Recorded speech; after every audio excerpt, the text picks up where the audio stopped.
But I want to start with the Brian Kelly press conference yesterday because it actually, Jake, was way more informative than I would have ever thought. I thought these things are generally very, very run-of-the-mill, very generic. In fact, when we talk about Matt McMahon's press conference, which is not a criticism because they're coming from two completely different situations, but I expected more in the McMahon vein, which is a lot of cliched and good answers and everything. Brian Kelly gave us some information, gave some details that I wasn't expecting, and it's all ahead of Saturday's beginning of spring practice. Also, I made some jokes about how what are we looking forward to spring, what to expect out of spring, and I made a joke about what I expect is no to limited access, right? I thought we would not get eyes with the team, but as we'll talk about, everything. One thing that strikes me every time this man gets up to speak is everything that they do is meticulous, down to the nth degree. And thus, the media here at the beginning of spring were handed a very clearly laid out schedule, practice by practice, where to park and everything, but also when the availability would be. And for the most part, it's your regular kind of 20-minute availabilities, but there are a couple of full practice availabilities as well. So it is not the Iron Curtain, not as much of the Iron Curtain kind of as I was thinking earlier on. So I just want to correct that on air and offer up a bit of apology. Also, I should apologize to probably whoever in chat was saying that was a rehab floor that Zion was jumping on, because Danny did show me the video. Kind of looks like that floor is bending a little bit. It might be a kind of a rehab floor in the Pelicans facility. I still don't know, but I shut it down yesterday. I'm more open to it. But Brian Kelly, Jake, what were your big takeaways? I thought he was incredibly transparent. I think him talking about the scholarship numbers and the players and still needing to bring players in certain positions. I thought he was pretty wide open. I thought he was open about competition. I mean, it had real Joey Hester vibes when he was talking about competition. I mean, y'all know my dad's stance. If you're scared of competition, change your last name. And he basically said that. Yeah. Right? And I love that. I love that part of it because, I think every year there should be competition. I mean, I know when I was at LSU, it felt that way. It felt like there was a real competition. Whether people want to believe it or not, like Jamarcus and Flynn, every year, that was a competition. Certainly the running back room was a competition. I just think that brings, something out of you, and you always rise to the top. That might sound cliche, but I think that's factual. So I loved everything that he said. I loved him being open about it. I loved him talking about the scholarship numbers because, as T-Bob, you've laid out here, I mean, you go from 39 scholarships the last time we saw LSU take the field to 84. It's a little bit of a jump there. Yeah, they expect to be at 84 by this fall. And once again, I would call this a Brian Polian special. He, in his own press conference of a couple weeks ago, he talked about the passion that he has for team building and roster management and roster building, and that makes sense given that he's a member of the Polian family. You mentioned the competition thing, and yeah, this is kind of going to be maybe a theme when we talk about these press conferences. Look, cliches are such a lot of times for a reason, in that they are based a lot of times in some sort of simple truths or wisdom. It's not the saying of the cliche, it's the execution that ultimately determines whether or not you're going to be successful, right? The competition comments definitely felt like a commentary on the quarterback room, kind of heading off Jaden Daniels and Miles Brandon. You overcrowding the room. No. We're going to compete, and that will produce the best winner. Again, I would go back to the Michigan State example, where they brought in the 5-year Temple starter. He was crowned to be he was going to walk in and be the starter. He ends up getting beat out by the sophomore Thorne, but Mel Tucker talked about just how much that competition meant to getting the best out of Thorne and then getting the best for Michigan State. I thought it was interesting in the QB reps. I mentioned going into detail on things that I maybe didn't expect. He straight up told us, and again, this is, and I want to talk about this because I think that Brian Kelly is the best communicator that LSU has had in this position in, over 20 years here. Because even in here, this is something that feels very open, but there is an end goal to being this open. It is all by design. Where he talked about, look, how he views reps. For if you have 10 reps, first team gets 6 reps, second team gets 4 reps. They're going to divide those 10 amongst the 4 quarterbacks. They're going to start dividing those reps by seniority, right? So that would be Brennan, then Jaden Daniels, next oldest, right? Then Garrett Nussmeier, then Walker Howard, right? So all, and what that does is it heads off any questioning about the reps, right? it heads off anybody reading too much into, oh, why is he taking these reps and why is he taking these reps? So already there, you are seeing an answer that appears very open and honest, and it is, but there's an end goal in place, and that's what I'm talking about when I talk about him being the best communicator that we've seen in this position in, at least 20 years.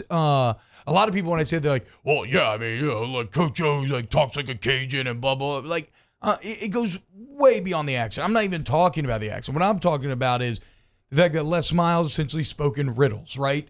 My criticism of Coach O's communicative style, and I almost hate this because I feel very PR-y, is that if anything, he was too real and too honest for that position sometimes, and sometimes that got him into a bit of trouble. Kelly does a great job of appearing to speak naturally and relaxed and honestly, which, to be fair, I'm sure it is a lot of times, again, while getting across exactly what he wants to get across and the exact amount of information that he wants to get across. And that's one of the reasons why I thought that yesterday's press conference was so successful for him. Yeah, and there was a couple of things that stood out, and you mentioned like he was communicating a lot of different things, but we kind of reported whenever Jaden Daniels decided to come to LSU, we talked about him wanting to come to LSU. Remember? Like, this wasn't LSU reaching out to him. He made the first initial contact. He talked about that yesterday as well, and we said, look, this is what we've heard, and I do like that. I like that because he's betting on himself. He knew that there was already 3 really good quarterbacks in place, and he said, I want to go to LSU. I believe I can play there, and so that adds something to that competition. And he said, look, once he reached out, we started watching film, we did our due diligence, and we're like, yeah, we'd love to have you here. So that adds that competition that we're talking about to that room. And there was just a bunch of, a bunch of things that he talked about that were very interesting. But the most interesting thing, T-Bob, might have been at the very end when Cobble asked the question about Keishawn Butte. Yeah, that I guess I absolutely buried the lead here because, that was the big boy.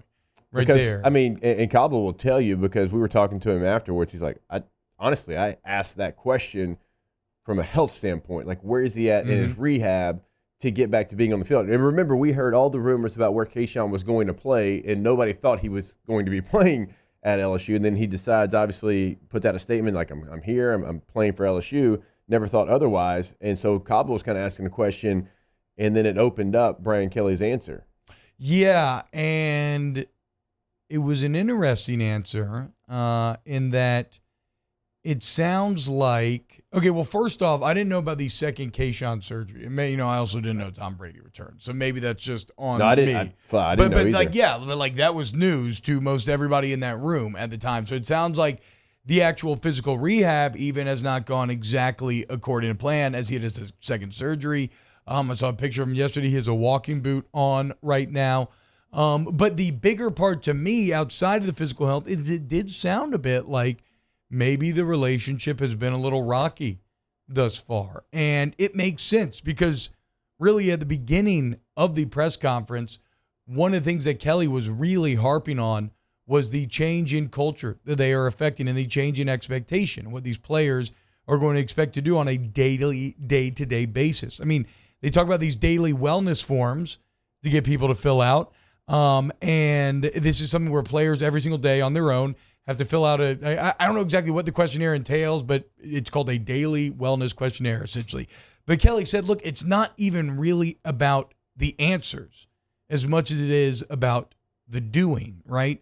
About the consistency of approach, the constant application and the creation of good habits. And I've always been a believer that consistency is a precursor to success. And so it feels like all of a sudden, I can see a scenario in which if you're a Keishawn Butte and you're the bona fide superstar of this team, chances are you've been treated a bit differently than others have. And you look at this offseason and you have people fighting over you, allegedly to the tune of like $250K. Like, you're going to have a bit of a different mindset than you did when you were just a grunt trying to make it, right? So if somebody comes in and they're treating you like a grunt trying to make it, I can see friction being created there. And it's interesting because it sounds like maybe that's what's gone on a bit. Now, Kelly talked about how he was talking about the training room yesterday and they're moving in the right direction. But yeah, maybe some reining in of the superstar taking place. Yeah, like, hey, we have a process, we have a way we do things, and here's how it's going to be. And I agree with everything you just said. Like, sometimes, like, it's hard. Like, you've kind of known one way, and then all of a sudden you got to start over. But that's not really something that we knew, right? I mean, that was all news to everybody in that room, because when you start to answer the question, you can kind of see people start to look around a little bit. It's good to hear that relationship is continuing to work towards being one that is going to play out well for both sides there. And obviously probably not going to have Kayshawn there. But when he was asked about who was going to miss spring, he did mention Major Burns. And I think Armani Goodwin, he talked about his injury Goodwin and Major Burns as well. He didn't mention Kayshawn, but I would assume Kayshawn in a walking boot, second surgery, going to miss spring practice as well. Yeah, you would think so, which is also interesting from the perspective of trying to mold someone back into shape, being away from the team. And he mentioned that, being away from the team a bit through injury at a time when the team is undergoing transformative change, that also creates kind of a disconnect in and of itself. He did also mention Garrett Dellinger coming back from shoulder surgery, but on the whole, pretty damn healthy entering spring, all things considered. Also, John Emery. Talked about John Emery kind of being above the line of their expectations of what you have to do in the classroom. Everything I've heard from across on the Ponderosa there is that John Emery has done everything the right way for the last year. This hasn't been like something new with the new coaches. He's done everything he can to get back on the football field ever since he's, obviously, look, he did not do the things he had to do. And then ever since he was told he couldn't play, he has actually been a really good student, done everything he has to do. So that's a player that very intrigued to kind of see where he goes this year, because that running back room, as we talked about yesterday, it's got a lot of talent. It's got a lot of, capable players, but John Emery might be the most talented of any of them. Yeah, and I don't know what this means going forward, right? We'll only learn this in time, and that maybe if you're practicing, you are eligible. But he did allude to the fact that, look, if you're practicing, you have passed a robust test of academics and accountability. So to me, that sounds like maybe if you're ineligible, you're not allowed to practice. I'm not 100% sure there. In the latter half of the answer, maybe through a little gray area. But yes, the overall important point to take away is that John Emery has exceeded the expectations that they had for him and has been above that line, like Jake said, thus far. The other thing that I would say, I know we've gone long here and I want to get to baseball next, but I would say that exactly what you said yesterday, Jake. You talked about tight end being a position of need. That was a highlight of the press conference. Basically saying, yeah, we need tight ends. They want to use a tight end, and they don't necessarily have the bodies there right now to fulfill their wants and needs. Also, O-line. They still need to work on the O-line. And I asked Coach Kelly about, you talk about how O-line's a developmental position. How do you affect year one change along with trying to develop? And it was an interesting answer in that he was like, well, we brought a couple guys in the transfer portal, but also he basically said, and there was a lot of this thrown around yesterday. He kept mentioning kind of transforming bodies, right? Yeah. Physically and whatnot. And we all know how we feel about Coach Moffitt and everything. But he's putting a lot in the fact that they are going to develop these players that are already there, not just on the offensive line, but in the team as a whole. They're going to develop them in a way that maybe hasn't taken place the last couple of years. And now that's a pretty big claim. I'm going to be interested to see. And he said as much. He was like, and you'll watch during spring, and maybe he'll be like, you know what, they suck. Like they're not developing. But basically saying, look, we're just going to coach them better, and they will get better. Yeah, I thought that was an interesting answer. He talked about changing bodies multiple times. It wasn't just that in that one answer. He talked about changing bodies multiple times. He talked about the wellness app. He talked about all the things that they're doing to kind of change some of the things that they felt like needed to be changed. And we've talked about the offensive line bodies here for a long time. I mean, not just since you and I have been together, but really since I've been down in Baton Rouge doing radio. Like when you look at some of the offensive line across the conference and you look at LSU's, it has been sloppy body, a different body type. And that's not that's more like in the recruiting process, I feel like, than anything. So there's a certain way that you want your offensive lineman to look, and he certainly had, something to say about that. So I know that's something that probably they want to change, and they want to change extremely fast. Yeah.